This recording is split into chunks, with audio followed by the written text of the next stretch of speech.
पण मी काल तुम्हाला एक उदाहरण सांगतो.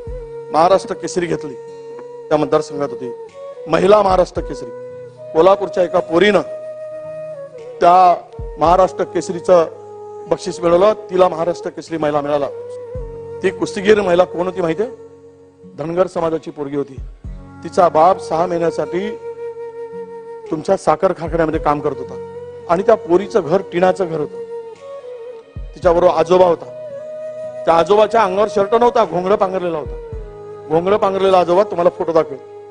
मी म्हटलं काय रे बेटा, तू अशी काय अवस्था आहे तुमची? साहेब म्हणे आम्ही माडरानावर राहतो, अजूनही टिनाच्या घरात राहतो. माझा बाप कारखान्यामध्ये 13 किलोमीटर पायी जातो आणि नोकरी करतो. मी या आशेनं आली आणि बक्षीस कमी ठेवला होता, कारण ते सगळ्या गटाचे बक्षीस होते.